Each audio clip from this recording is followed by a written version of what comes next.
The sun was beginning its slow descent over the jagged ridges beyond the dry Texas plains, painting the sky in strokes of burnt orange and gold, the kind of evening when the wind carried the scent of dust and dying grass. Jack Rowan, a man who had spent most of his 40-odd years tending cattle and keeping to himself, rode his chestnut mare down a lonely trail that cut across the barren land. He wasn't looking for trouble, he never was, but trouble seemed to have a way of finding him in these parts.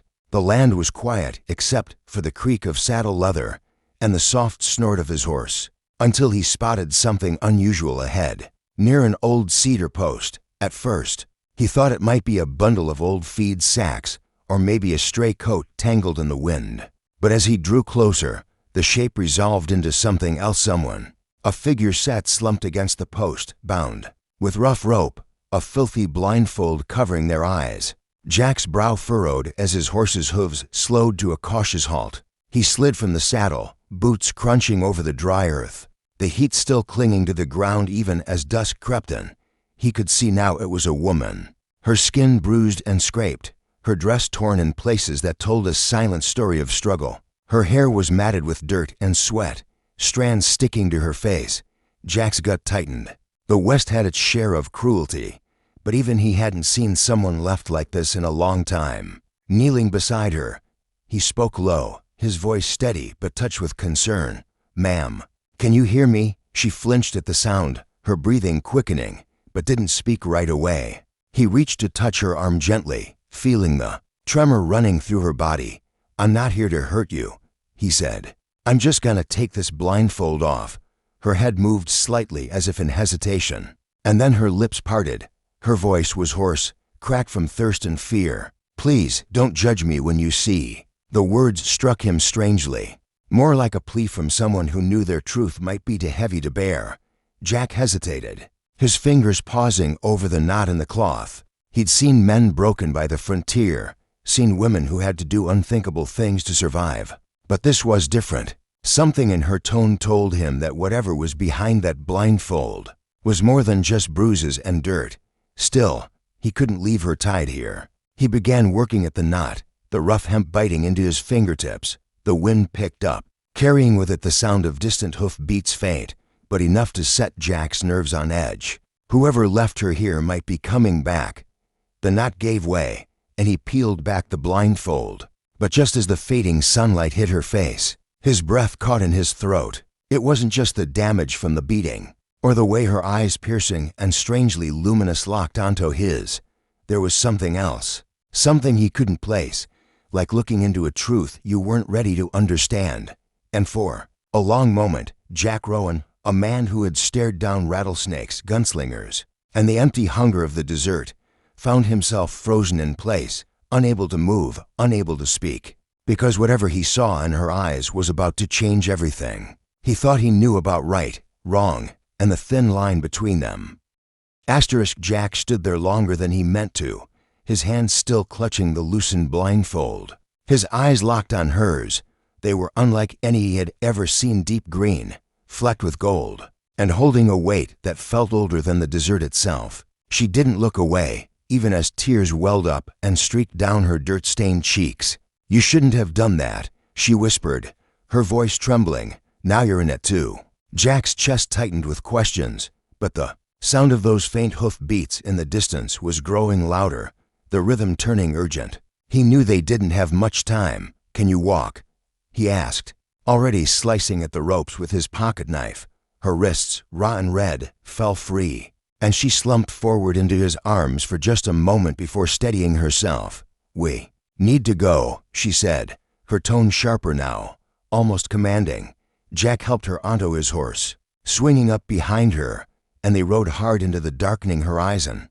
The land seemed endless, and the sound of pursuit was closing in. They reached a dry riverbed, the moonlight throwing silver shadows across the cracked earth. Jack slid down and pulled the mare into the shadows beneath a mesquite grove, motioning for silence. The riders passed not 100 yards away, 3 men, rifles slung across their backs, their voices low but full of anger. Jack caught only fragments of their words. "She's worth more alive. The mark on her. Don't let her reach town." He looked at her then, the questions burning hotter in his mind. What do they want with you? She didn't answer right away, just pulled back the torn fabric of her dress near her shoulder. In the dim light, Jack saw it a strange brand, unlike any cattle mark. A circle with jagged lines through it, still fresh and angry on her skin. They think I'm cursed, she said flatly, but it's not me they should be afraid of. Her voice was steady now, but her eyes, they carried storms, she told him then, in pieces between gulps of water and pauses to listen for danger. About a town far west where she'd been held for weeks. About men who dug into the earth for something they shouldn't have found. About how, when they did, people began disappearing, cattle turned up dead, and those who saw, changed. They had blamed her, said she was marked by what lay beneath the ground, that she could lead others to it. But she swore she had never asked for any of it. Please, she said, her hand gripping his arm, don't judge me for what's happened. If you keep me alive till dawn, you'll understand. Jack didn't know if he believed her, but there was something in her tone, half desperation, half conviction, that pulled at him. They moved under cover of night, making their way toward an old cabin he sometimes used during long cattle drives. By the time they reached it, the first hints of dawn were bleeding into the sky.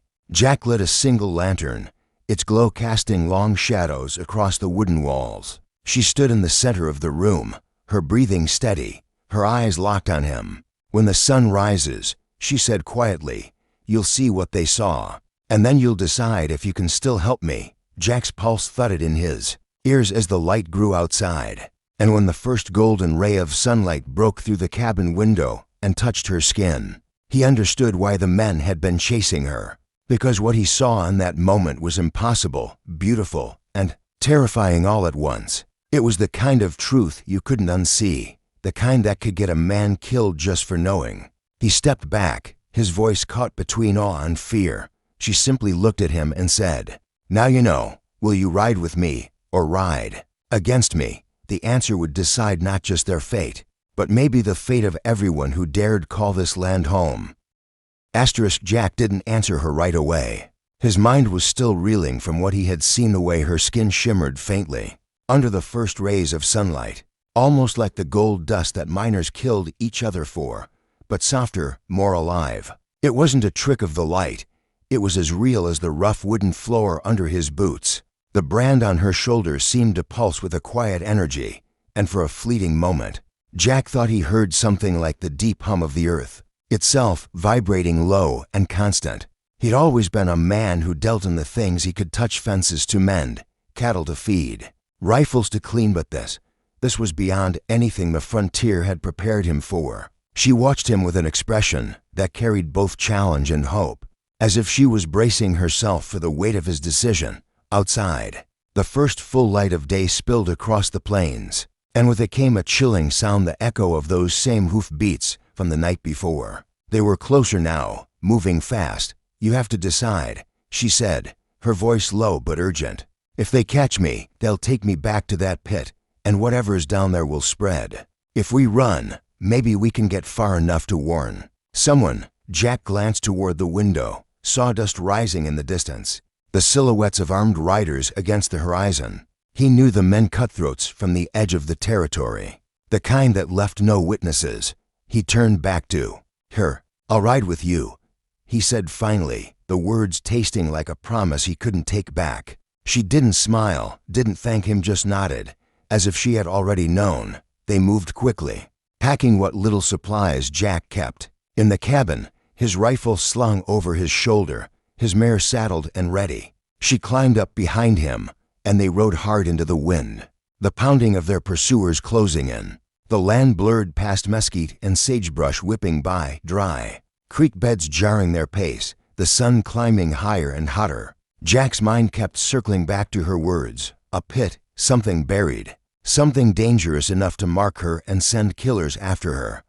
By midday, they reached the edge of a canyon, its walls sheer and unforgiving. She pointed to a narrow trail winding down into its depths. They won't follow us there. Too risky, she said. Jack trusted her lead, guiding the mare carefully down the treacherous path. At the bottom, the air was cooler, shadows stretching long. She dismounted and began walking toward a cluster of boulders. Her steps certain, Jack followed, watching. As she knelt beside a crack in the rock and placed her hand over the mark on her shoulder, the hum returned, stronger this time, and to Jack's astonishment, the stone shifted, revealing a dark passage beyond. "This is what they want," she said quietly. "This is what they think I can control. But it's not meant for them, it's meant to be sealed forever." She turned to him then, her eyes fierce. "You helped me, Jack. Now I need you to help me finish this." Behind them, the distant shouts of the riders echoed faintly down the canyon walls, reminding them that time was short. Jack took a deep breath, feeling the weight of the choice before him. He didn't understand all of it, maybe never would, but he knew one thing: he couldn't walk away now. "All right," he said, gripping his rifle. "Let's end this." And as they stepped into the darkness together, leaving the safety of daylight behind, Jack realized that whatever lay ahead would test not just his courage, but the very limits of what a man could believe about the world and about himself. Somewhere far above, the sun burned hot over the canyon, but down here in the shadow, the real fire was only beginning.